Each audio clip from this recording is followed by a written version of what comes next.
Good evening, everyone. Welcome to the Council meeting of the 27th of May 2024. I will commence by reading the Acknowledgement of Country. I acknowledge the Wurundjeri Woi-wurrung people as the traditional owners and original custodians of this land, and I pay my respects to the elders past and present, and to the elders from other communities who may be here with us this evening. Welcome to tonight's council meeting. Before I commence, I request that all mobile phones are turned off or switched to silent. Thank you. This council meeting is being live streamed on council's website, so you can watch proceedings of the meeting, councillor deliberations and voting. The meeting will also be recorded and made available on council's website as soon as practicable after the meeting. My name is Councillor Lisa Hollingsworth, and I am the Mayor of the Boroondara Council. I will start by introducing my fellow colleagues. Seated to my left of the horseshoe table in this chamber is Councillor Jim Park, Councillor Felicity Sinfield, our Deputy Mayor, Councillor Nick Stavrou, Councillor Wes Gold, Councillor Di Gillies, and on the opposite side, Councillor Cynthia Watson and Councillor Susan Biggar. Councillor Jane Addis is attending this meeting tonight electronically. She can be seen and heard on the screen behind me. I also acknowledge in attendance this evening our Chief Executive Officer, Mr. Philip Storer, to my right, and our Manager of Governance and Legal, Mr. Brian Wee, to my left. There are other officers in attendance tonight and they will be introduced as required. Mr. Wee, do we have any apologies for this evening? Through you, Madam Mayor, we have two apologies this evening, Councillor Thompson and Councillor Franco. Thank you. Item 1, adoption and confirmation of the minutes from the meeting held on the 22nd of April 2024. Councillors, can I please have a motion to adopt and confirm the minutes? Councillor Gold. So moved, Mayor. Thank you. And seconder, Councillor Stavrou? Yes, Madam Mayor. Thank you. Councillors, is there anyone opposed? No opposition. I will put that motion to the vote.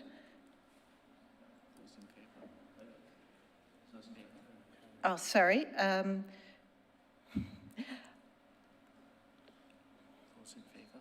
Those in favour. Thank you.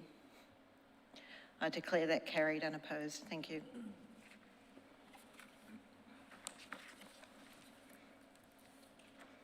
Declaration of conflict of interest of any councillor or councillor officer. Councillors, is there, or council officers, anyone that wishes to declare a conflict? Councillor Biggar. Yeah, I will have a conflict to declare in general business. Thank you. Thank you. Councillor Gold?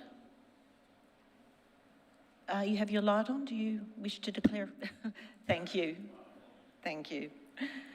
Deputation and presentation petitions and public submissions. Mr. Wee, are there any for this evening?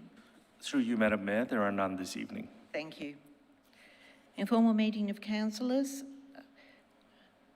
Councillors, is anyone prepared or move a motion in relation to the informal meeting of councillors as appearing on the screen?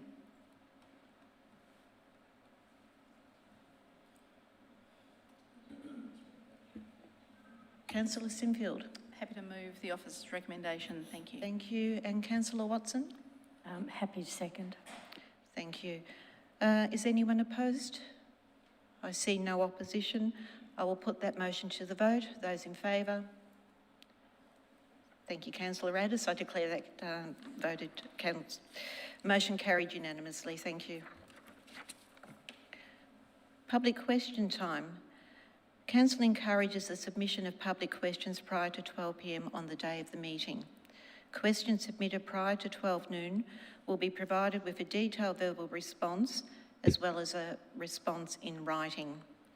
Those submitted after 12 p.m. will receive a verbal response if possible, but will otherwise be taken on notice for a more comprehensive written response to be provided in due course.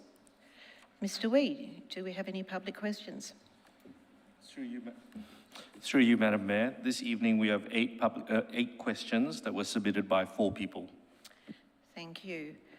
Now, councillors, officers and members in the gallery, to save some time this evening, rather than repeat the standard process for each person for each question, I will actually repeat the process once, and then that will help facilitate a more efficient meeting. So the questions that we are to read this evening are allowed in accordance with Chapter 2 of the Governance Rules. All questions meet that criteria. All people that have submitted questions will receive a written response to your questions in due course. Now, I'll begin with the first question received. The submitter is Julie Mahaza. The question is subject to Mailing Road Streetscape Upgrade Independent Road Safety Audit. The question is, what area will be covered by the proposed Mailing Road Streetscape Upgrade Independent Road Safety Audit? I will call upon the Director of Urban Living, Mr Scott Walker, to respond to the question. Thank you, Mayor. Through yourself.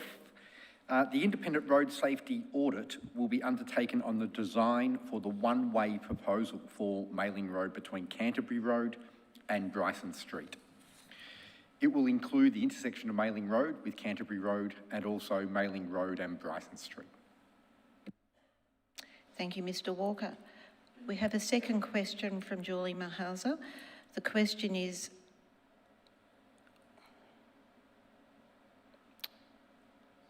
with regard to the same subject matter, will the independent road safety audit consider the risk of run-through collisions with pedestrians from vehicles turning right into Mailing Road from Canterbury Road? Again, I call upon the Director, Mr Scott Walker, to respond to this question. The independent road safety audit will consider pedestrian safety in Mailing Road, including pedestrians crossing Mailing Road at the proposed crossing locations. Thank you, Mr Walker. The next question is from Kenneth John Spence, subject Mailing Road Streetscape Upgrade. The question is, what are the costing fundings of the quality surveyor engaged in Mailing Road Streetscape Upgrade, as stated in the Services Delegated Committee minutes for the meeting on the 11th of September 2023? I call upon the Director of Urban Living, Mr Scott Walker, to respond to the question. Thanks, Mayor. The officer's report from the Services Delegated Committee meeting on 11th of September 2023 stated that the quantity surveyor's preliminary construction cost estimates were as follows. Option 1, the one-way traffic option, 3.161 million. Option 2, two-way traffic, 3.097 million. The officer's report also clarified that an internal review of these quantity surveyor estimates indicated that the costs for various project components could be higher, resulting in an approximate increase of 1.086 million to both options. No additional cost estimates have yet been prepared in 2024, with the final project cost to be determined following further design development of the preferred option. Thank you, Mr Walker. We have a second question from Kenneth John Spence with the same subject matter. The question is, what funding for the Mailing Road Streetscape Upgrade has been allocated per financial year in the Draft Council 2024-25 budget? Again, I go to the Director of Urban Living, Mr Scott Walker, to respond. Thank you. Resources have been allocated from the existing budgets in 2023-2024 financial year to complete the design development of the streetscape. The draft 2024-2025 budget foreshadows expenditure of 2.5 million in the 27-28 financial year to commence construction of the Mailing Road Streetscape upgrades. Thank you, Mr Walker. The next question is from Ian Hundley, subject public submissions for the 2025 to 2026 council budget. The question is, please advise of the closing date for public submissions on the 2025 to 26 council budget. I call upon the Acting Chief Financial Officer, Ms Sapphire Allen, to please respond to the question. Thank you, Mayor. I refer you to Council's website, which includes this information. The closing date for submissions is 5 p.m. Wednesday, the 5th of June 2024. Thank you. Thank you. I have a second question from Mr Ian Hundley, subject, review of tree protection local law. The question is in 4 points. Please advise whether the following reforms, as I proposed in public consultations, are to be incorporated into the proposed Tree Protection Local Law 2024. Point 1, a reduction in the minimum trunk circumference of trees requiring approval for removal from 110 centimetres to 80 centimetres.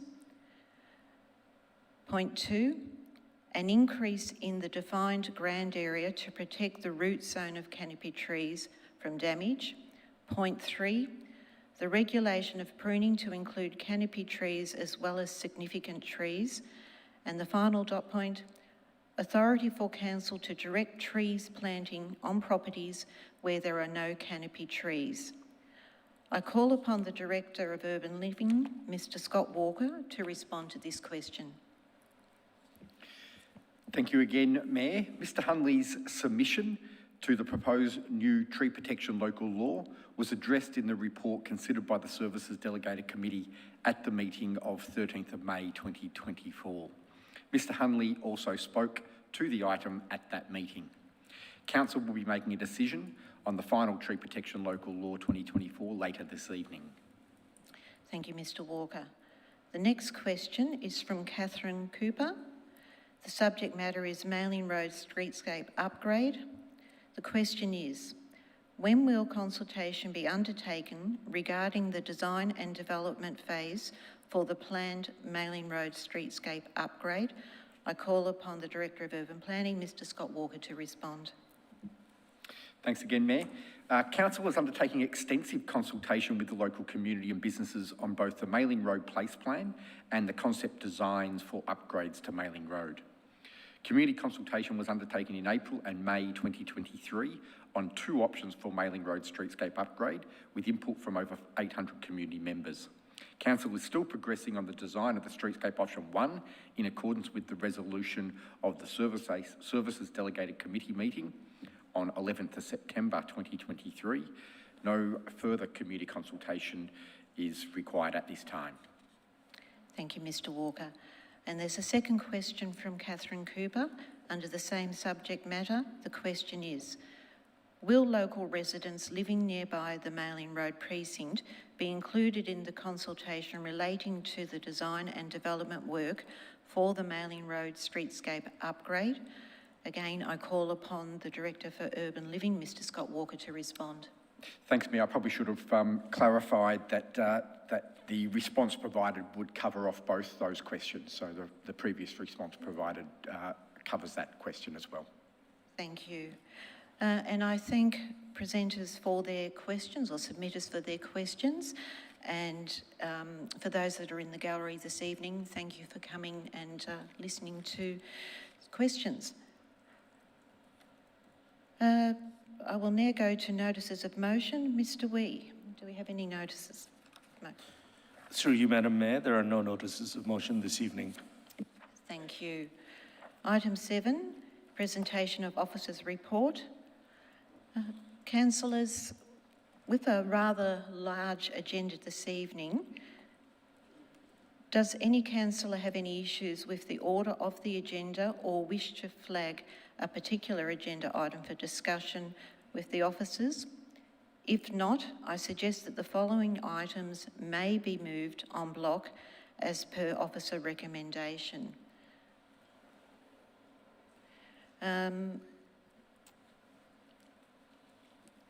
The recommendation is item 7.1, March 2024 quarterly report. Item 7.3, H.I. Smith Reserve and Patterson Reserve, proposed discontinuance of title of consolidated project. 7.4, Instrument of Delegation from Council to the Chief Executive Officer.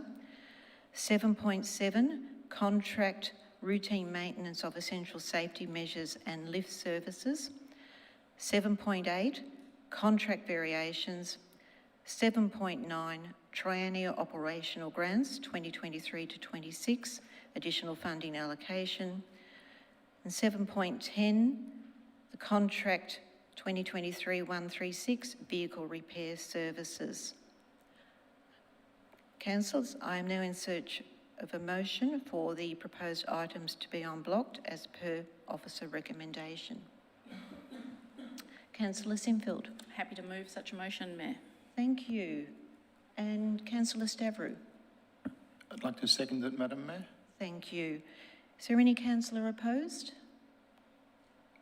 See no opposition. I will put that motion to the vote. Those in favour? I declare that carried unanimously. Thank you. To the members of the gallery and members watching online, I wish to assure you that reports that we have just placed on block have been done so because councillors have received officers' report well in advance. They have all been read. Councillors do not have any questions or concerns with the motions, with the officer recommendations in the reports. So we will now continue to move on with the rest of the agenda.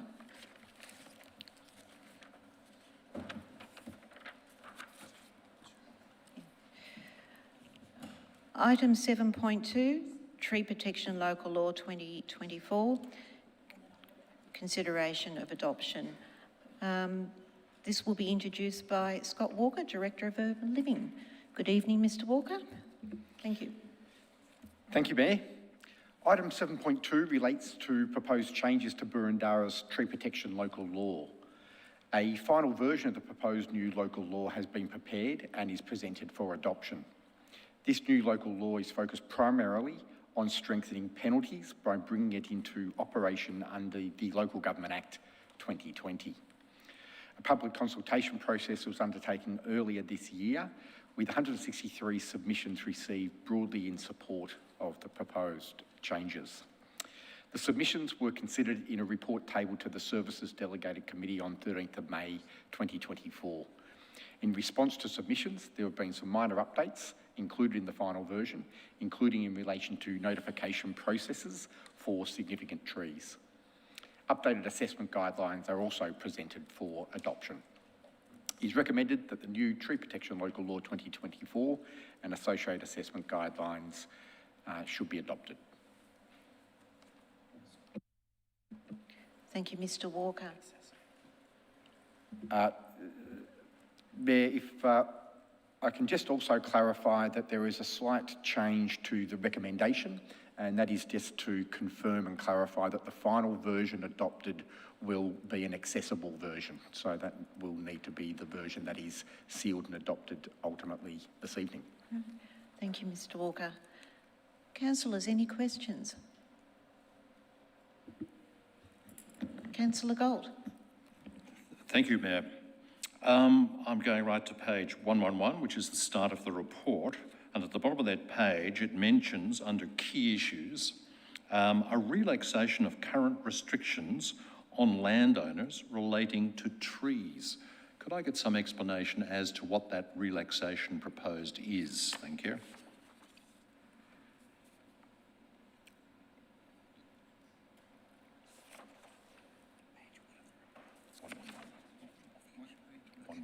The start of the report.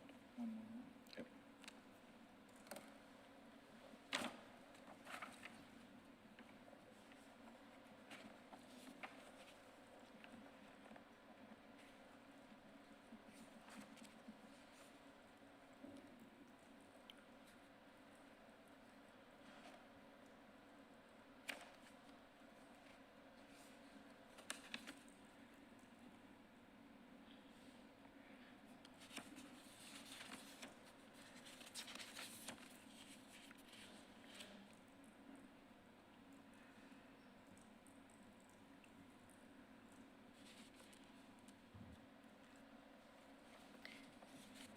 Councillors, if you just bear with us for a few seconds longer, the officers are nearly ready to comment. Thank you.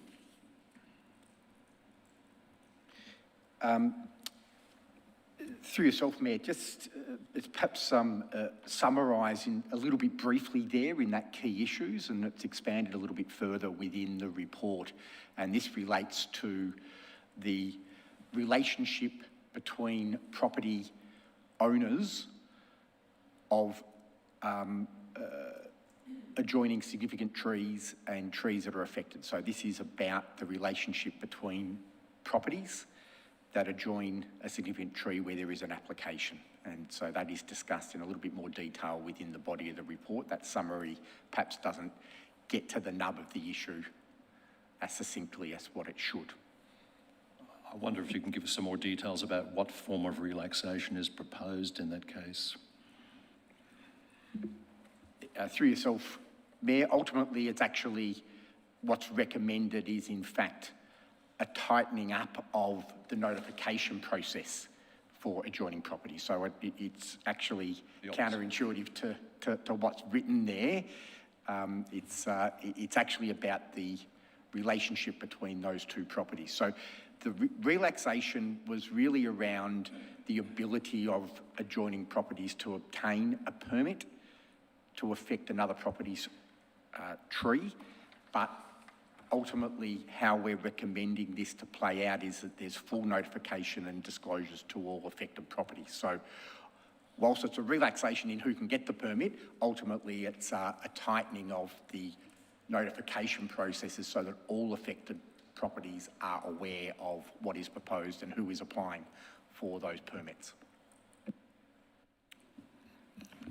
If I might ask a couple more questions. Please. Under the officer's recommendations on page 112, item 3 down the bottom of the officer's recommendations require any tree assessment which recommends the removal of significant canopy trees. My reading of the proposed changes to the law would have said that was recommends the significant alteration to or removal of. I thought we were tightening up on other things that could happen to significant trees.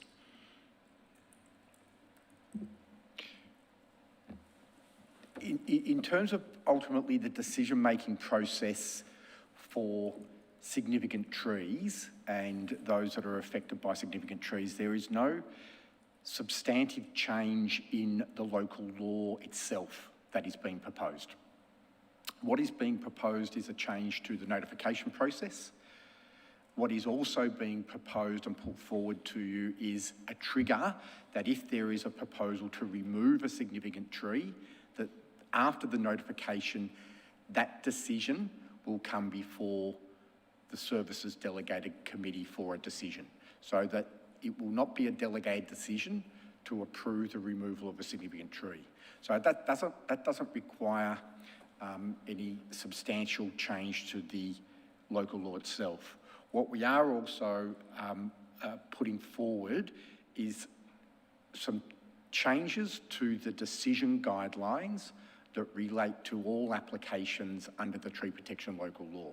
So you'll see that being discussed a little bit within the body of the report. There are some changes to the guidelines that will tighten up on some of the criteria around the decision-making or recommendations under the approach that we take to those assessments.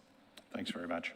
The next question is it's on page 120, but occurs a number of times throughout the report tonight. Under 11.4 on that page, it talks about giving notice to adjoining owners. I might have missed it, but I thought and certainly the local law implies we will give notice beyond the directly adjoining owners. One of the guidelines further on talks about the effects on the area, typically the looks of the area, the feeling of the area.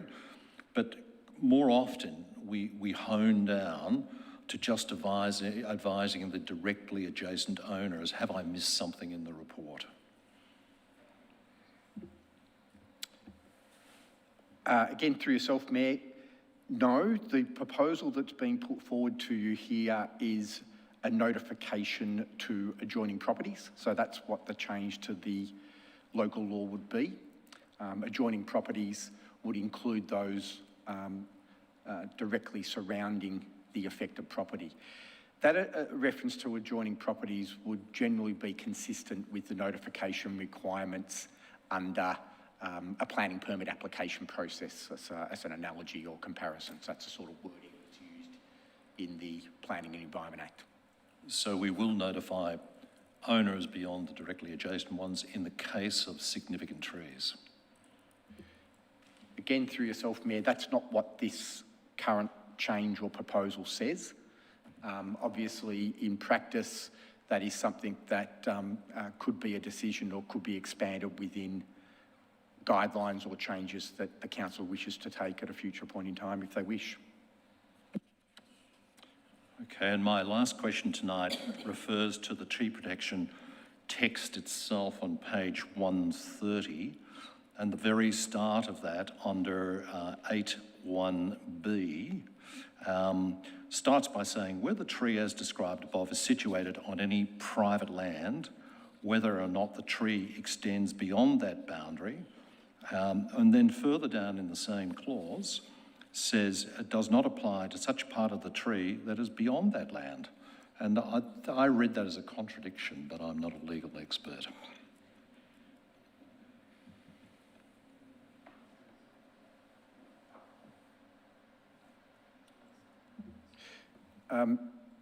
We might just step through that again if we can, Mayor, through yourself, Councillor Galt, if you just take us to those particular clauses again. All right, we go to page 130 or 301. Yep. Under Part C, tree protection, protection of trees under item 8. And it goes A, any significant tree, and B, any canopy tree. And it implies that the guidelines or this particular section applies to a significant tree or canopy tree, whether it's within that property or not, and then further on it says it need not apply if it's not on that property. I'm happy to take this offline, but I'm just concerned that it's contradictory. Councillor Gold, if you don't mind waiting just a few seconds, I think the officers have identified. Saying here, the tree, canopy tree is on private land? Yep. Even if it goes into... Yeah, I think we to own those artifacts. Well, it may be made. Yeah. I think that's pretty significant. Person who's actually...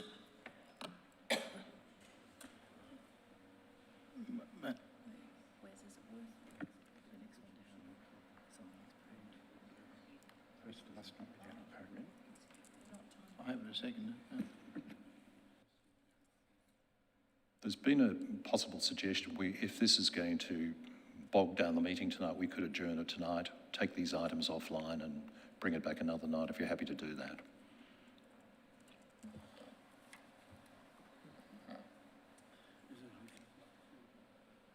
Same as what it's... Sorry? It's the same as what it currently is. There's no change to the current local law.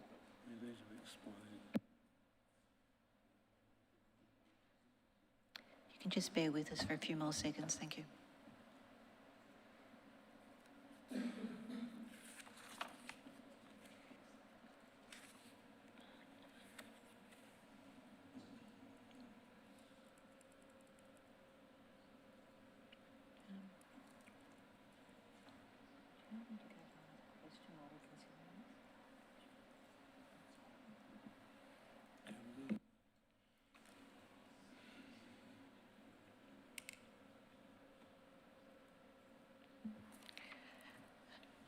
Through the CEO, it's recommended that we actually defer this agenda item for now to give the officers time to review the questions, and we'll bring it back at the end of the agenda.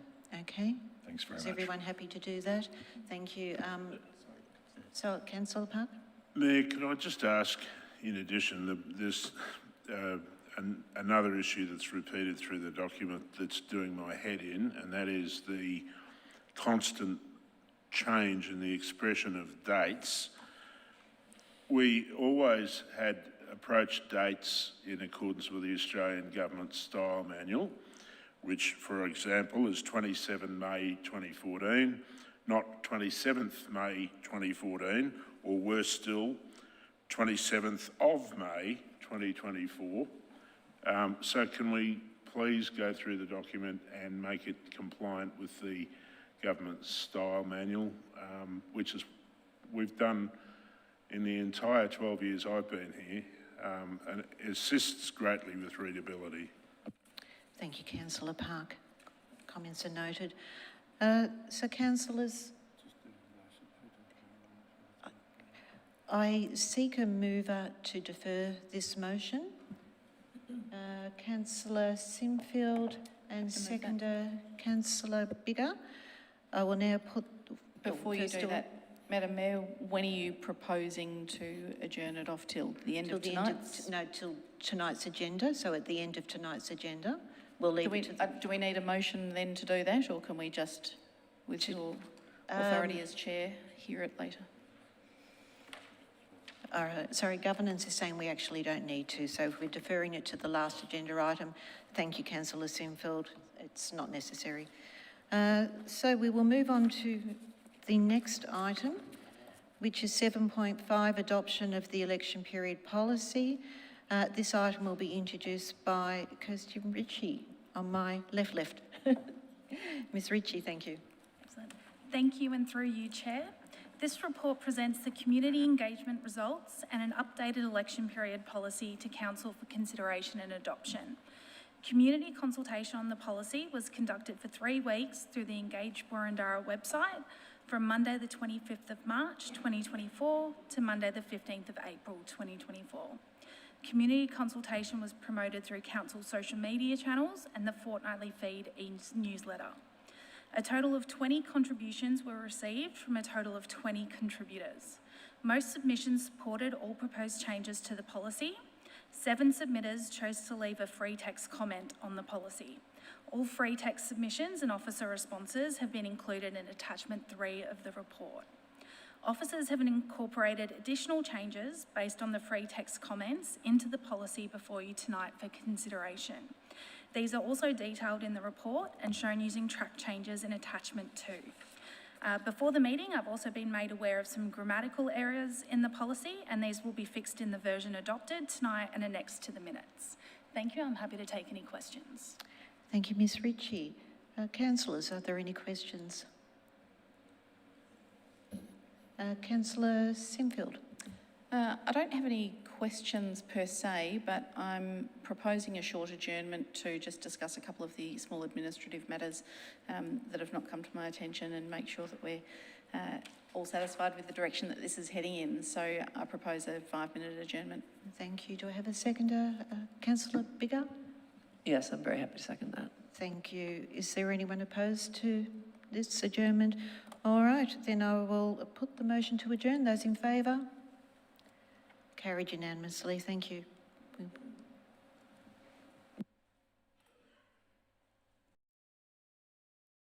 Standing orders. No, to resume the meeting. We'll just resume the meeting. So it's been moved. Second. Anyone opposed? Yeah, Councillor Moved Biggar, by- second. So just, yeah. I will now put the motion. Those in favour? I declare that carried unanimously. Thank you. Chair, I have a further motion that item 7.5 be deferred to the next meeting of council for consideration. Thank you, Councillor Park. I'm in search of a seconder. Councillor Biggar? Yes, so seconded. All right, thank you. Is there anyone opposed to that motion? I see no opposition. I will put the motion. Those in favour? I declare that carried unanimously. Thank you.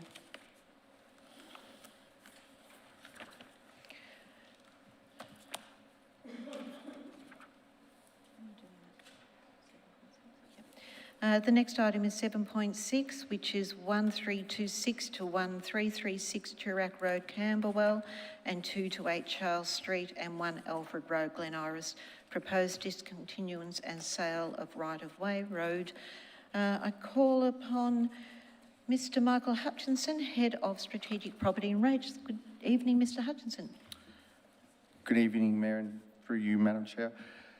Councillors, before you is a report to consider commencement of the statutory procedures to discontinue, take title and sell the 3.05 metre wide section of road adjoining 1326 to 1336 Toorak Road, Camberwell, 2 to 8 Charles Street and 1 Alfred Street, Glen Iris.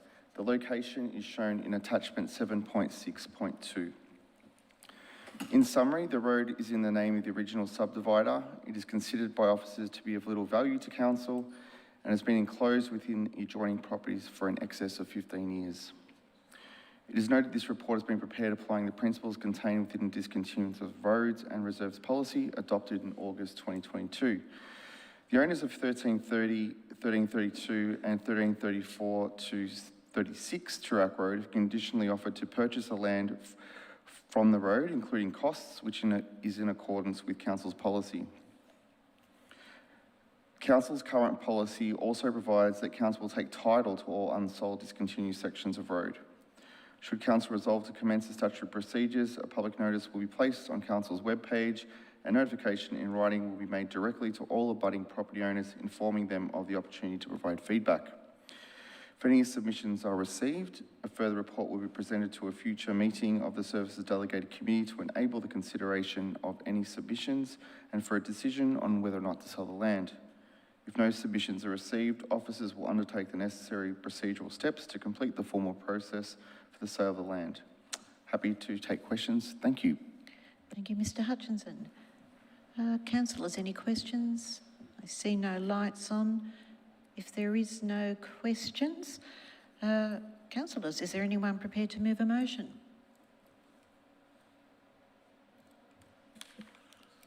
Councillor Park. So moved. Officer's recommendation. Thank you. Councillor Gold. Seconded. Thank you. Is there anyone opposed? I see no opposition. I will now put the motion. Those in... Oh, sorry, Councillor Park, would you like to speak to the motion? You don't wish to? No, thank you. I will now put the motion. All those in favour? I declare that carried unanimously. Thank you. Now we will revert back to 7.2, the agenda item that we deferred earlier with regard to tree protection local law. Mr Walker and Mr Spencer. Thanks, Mayor. I'm happy to provide further clarification on the question asked earlier by Councillor Galt. Firstly, just in prefacing the answer to the question, I would outline that the wording within this section of the tree protection local law has not changed from the 2016 version. So this is the exact same wording that was included in the 2016 version within this new 2024 version. And the two sections that were referred to discuss private land, and they are for two different purposes. The first, Excuse me, could you just, sorry, apologies, but could you just remind us, excuse me, where we are? Which points you're on? Is it page 120? Yep, sorry. Thank you so much. In relation to, this is on page 130, in relation to Part C of the tree protection local law, under 8, protection of trees at the top of the page. 1, this clause 8 applies to A, any significant tree, and B, any canopy tree. So that's at the top of the page, and then there is a discussion in that section of private land and how private land is referenced in regard to trees. And what that discussion essentially says is that the tree protection local law applies where a tree covers more than one piece of land. So the tree protection local law will apply if there's a canopy tree or significant tree which extends over an adjoining property. So the tree protection local law applies irrespective of which property it's in reference to. The further area of where the question related was, is there a concern of a contradiction or difference under clause 5 of the bottom of that same page, subsection 5. Subsection 5 there is actually doing a different thing. It is starting to deal with who has committed offence when there is damage or a breach of the tree protection local law and the tree covers multiple properties or covers over multiple properties. And in that particular scenario, there is no, in my view, no contradiction, issue or concern in relation to the way those two clauses operate and apply. Thank you, Mr Walker. Councillor Gold. I'm still referring to clause 1B, and I still believe within that paragraph there is a contradiction within itself. Whether it is the same as applied before, Mr Walker, or not, we're being asked to approve this tonight, and it seems to me totally contradictory. It says it applies to it, whether it's on that land and the adjoining land, and it says it doesn't apply to the parts that are not on that piece of private land. And further on, there's rules about 2 metres, etc., etc. I just think it is contradictory, and it contradicts other parts of this submission, or this local law change. Perhaps just to read the words again in regard to that 1B, any canopy tree, where the tree, as described above, is situated on any private land, whether or not the tree extends beyond the boundary of that private land. So if it extends beyond the boundary of the private land onto other private land. But what it does say is, for the avoidance of doubt, this clause does not apply to such part of a tree that is above or below land which is not private land. So that might be, for example, where a canopy tree on private land extends over onto council land or a council property situation that the local law doesn't apply.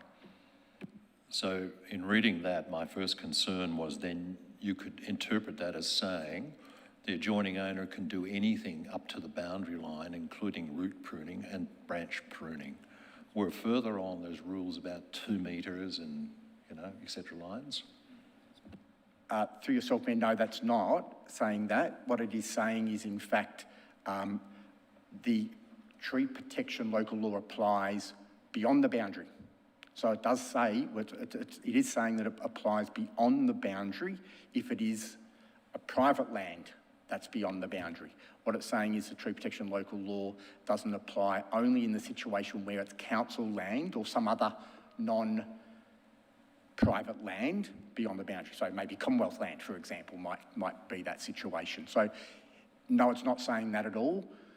And in fact, that's where the clause 5 later on deals with who's deemed to have committed an offence.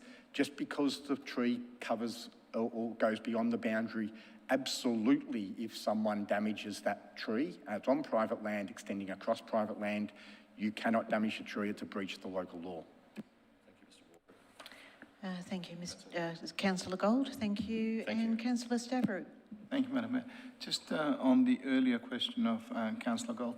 Now, just to clarify, because I wasn't quite sure, the adjoining landholders will be notified if there is a tree next door, if it's extending over to their property or not, that there is a significant or canopy tree in that property. That's the first question I have. Can you clarify that, Mr. Walker? That's correct. Where there's a significant tree, there will be notification. There's a notification process that we're proposing under the local law.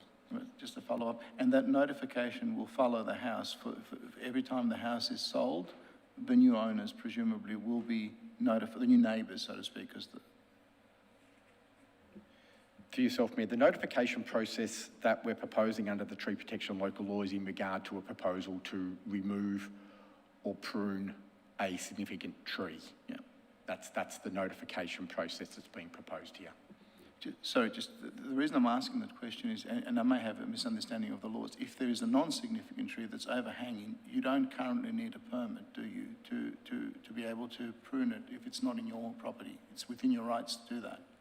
That's correct. Through yourself, Mayor, that's right. A tree protection local law permit is not required for pruning of a canopy tree. It is required for the pruning of a significant tree. And this is the reason why I asked the question is, how would they know if it's significant or not, if it's in the other property? That's the question I'm asking. We are indicating a proposal to undertake a notification process, as was discussed at previous forums, for the advisory of those properties that abut or adjoin significant tree. So we're going to go through a notification process once we update this this local law. Thank you, Mr. Walker. And that's what I'm asking. So if the house were to be sold, would the new owners be automatically on the list to be notified? That's what I'm trying to really get to. Through yourself, Mayor, no, we haven't got that as a current action to undertake that sort of notification. That's something that we would need to have a look at and see what sorts of processes we can put in place to keep that notification process current. I guess from your answer, it wouldn't be addressed by an amendment tonight. Again, through yourself, Mayor, that's maybe something that we can have a look at and come back with. Thank you, Mr. Walker.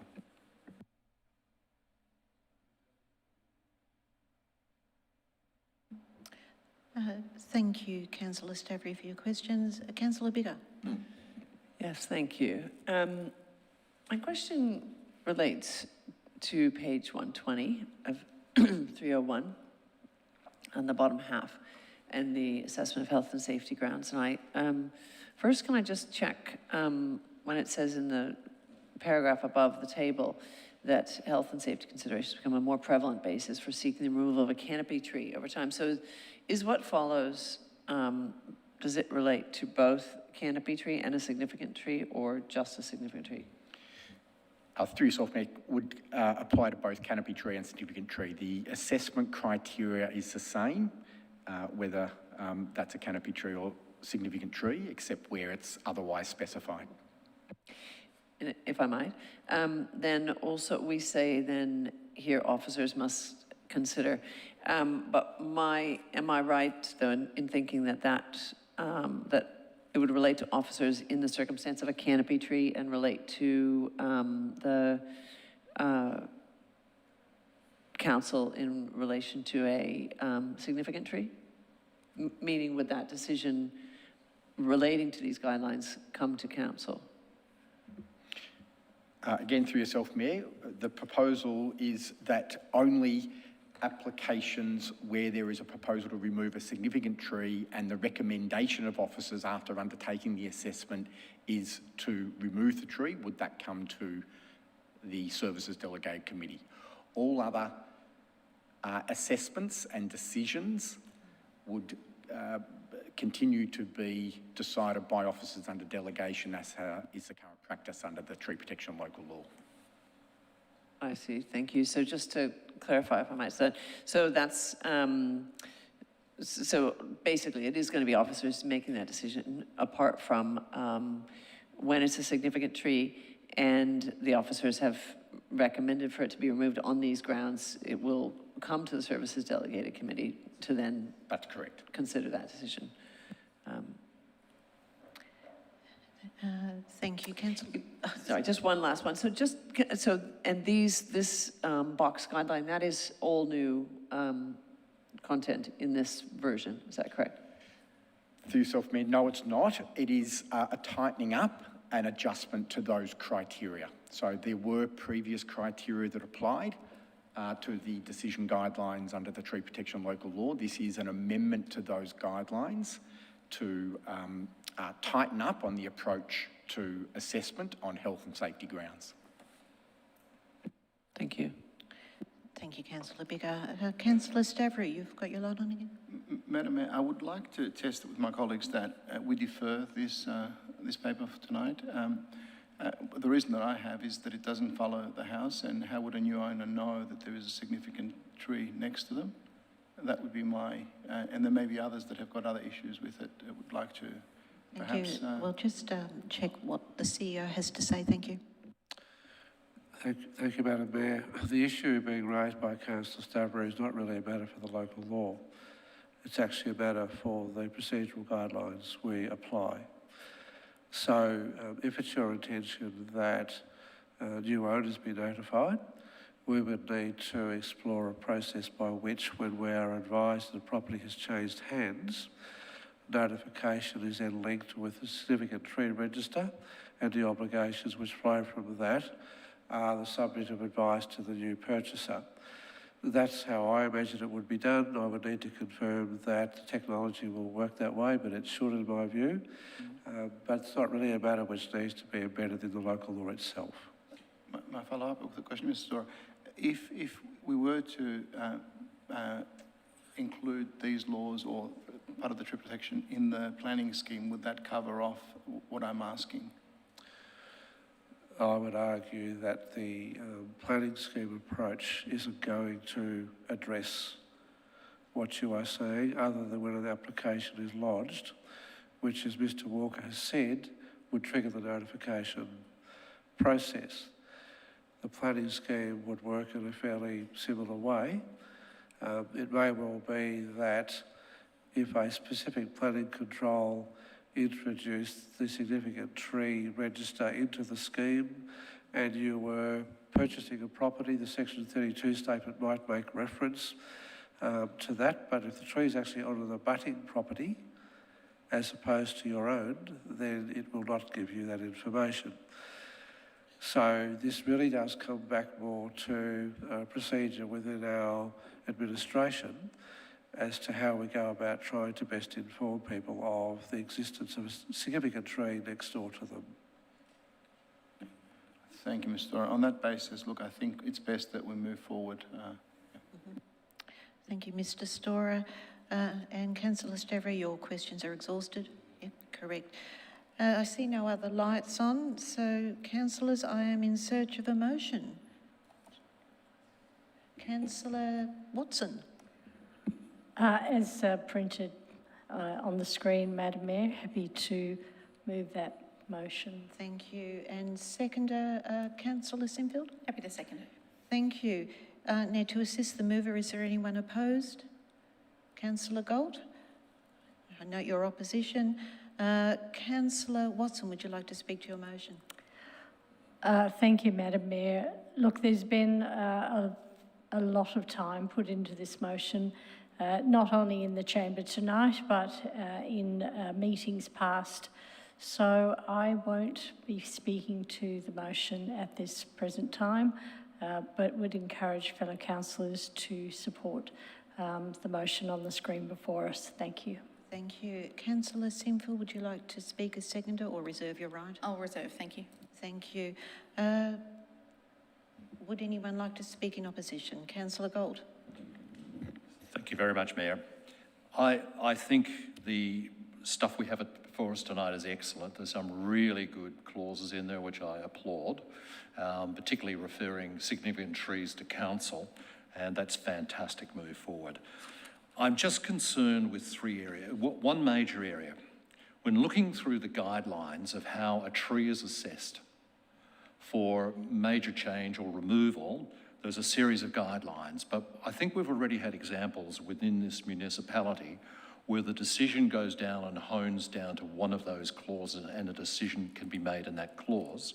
And I raised three that particularly concern me on page 169, but we don't need to look it up. Whether the proposed action is to be undertaken for reasons of health and safety. I still believe the way that's worded, it is open to potential of abuse by owners that want rid of a tree. Another clause is G, whether the tree is causing unreasonable public nuisance due to litter, leaves, bark and fruit. And if that is taken and a strong argument is put up on those reasons, one could see that permission is given to remove a tree, whilst it may be a very small number of people that are annoyed by those things. And I'd also say under any other matter, summarised in this report, there's a number of opportunities in there. If the objector or the proponent hones in on one paragraph, they have grounds for potential tree removal. I just think there's some weaknesses in those areas. Could be fixed, I believe, if in fact the officers were required to read through and balance out all the criteria in which they're supposed to assess the tree on.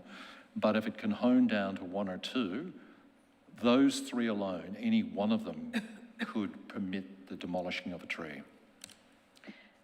Thank you, Councillor Gold. Councillor Biggar? Yeah, I won't be long. I largely agree with Councillor Gold, both in the positives and the negatives, I suppose. I think there is a lot of positive in this document, I think we've come a long way to responding to what the community said, and what the community said was largely quite uniform on the issue of protecting our trees. I do think this has gone a long way to that. I realize the amount of work that's been involved by officers in bringing it along. I do have some reservations still. I mean, it could be that it's about, maybe as Councillor Galt said, we don't actually know how this is going to work in practice, and that's the slight concern I have, that there may well be areas of which are exploited unhelpfully. And I think that, that we all, as a council, are very committed to preserving our tree canopy, and particularly our significant tree canopy. And I think that we're quite united in wanting to see that this does this the best possible. And I think we're most of the way there, but possibly not all the way. Thank you. Thank you, Councillor Biggar. Councillor Sinfield. Thank you, Mayor, but I do note that Councillor Addis has her hand up, and it'd be easier if she spoke first. Thank you. Councillor Addis. Thanks very much. And yep, it is hard to see. Can you hear me? We can hear you, yes. Thank you very much. Look, I absolutely agree that the will is to protect trees in the absolute best possible way we can. They're very precious to, I think, all of us in the chamber and our community.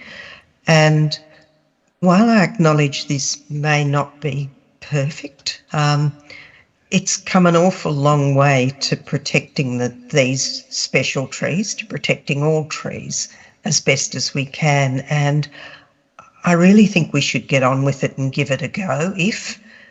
If we do decide that there are shortcomings, bits that need to be changed, then I can't see any reason why we couldn't amend this at some later stage if we need to. I'm not convinced we do, and I think there may be other ways we can address the concerns that some of my colleagues have, but I would very much like to get this in place so that we've got this extra protection right now.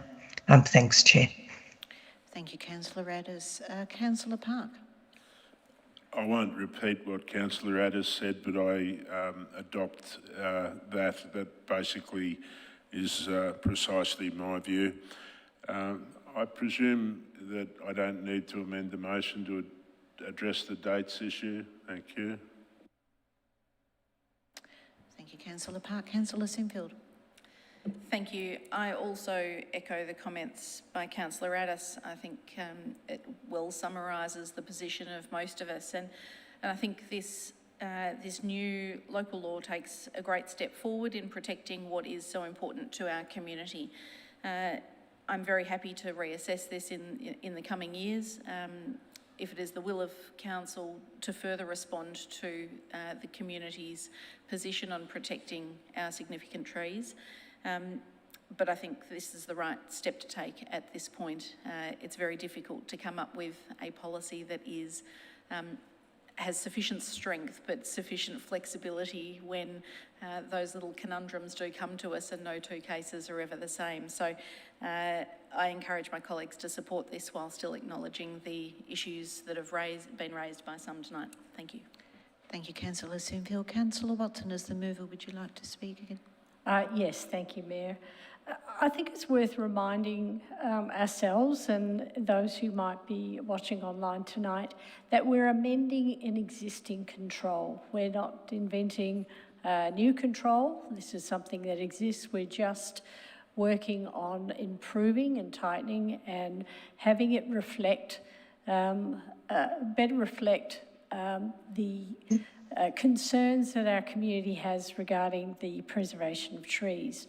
Many times over the course of debate on not only tonight but in future and past nights, we have talked about going down the path of a planning scheme amendment. And that's a different journey and a different discussion. But for tonight, we're taking what we have, which has been in place since 2016, and we're making it better. Understand the concerns raised by Councillor Galt and Councillor Biggar, but overall, I'm sure that they would both agree that this is a better instrument than what we already have. So I urge everyone to support what we have in front of us tonight. And as already raised tonight, if we see further deficits, we see some things that need to be addressed, there's nothing to stop us from addressing it as it arises. So I commend the motion to you this evening. Thank you. Thank you, Councillor Watson. I will now put the motion. All those in favour? Those against? Those abstaining? I declare that motion Call a division. carried. All right, those in favour? Sorry, Madam Mayor, I'd like to call a division on that. Thanks. Thank you. Those in favour, Councillor Hollingsworth, Councillor Park, Councillor Simfield, Councillor Stavrou, Councillor Gillies, Councillor Watson, Councillor Biggar and Councillor Addis. Those opposed? Councillor Gold, thank you. I declare that carried. Thank you, councillors. We now move into general business. Councillor Biggar, you indicated you had an item in general business? I do. I have a, I have a conflict. A conflict, yes. Yeah, I have a conflict, a material conflict as I'm applying for a leave of absence. Thank you. While Councillor Biggar leaves the chamber, I'll just wait for her to go out.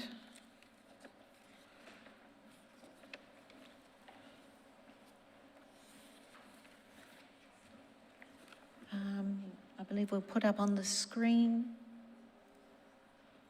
Councillor Biggar's request. So moved, Chair. Thank you. And seconder, Councillor Simfield? Happy to. Thank you very much. Is there anyone in opposition or opposed to the motion? I see no opposition. I presume, Councillor Park, you don't wish to speak to the motion. I will put the motion. All those in favour? Carried unanimously. Thank you. Councillor Biggar will now come back in.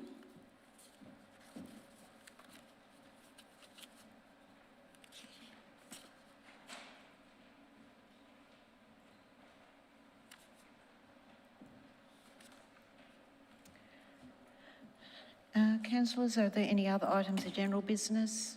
I see no. Oh, sorry, Councillor Biggar, is your light on? No, thank you. Urgent business? There is no urgent business. Confidential business? No confidential business. I will now move to closing of the meeting. I thank those of you in the gallery this evening for listening, councillors and officers for your presentations, and we will now close this meeting at 7:45. Good evening. Thank you.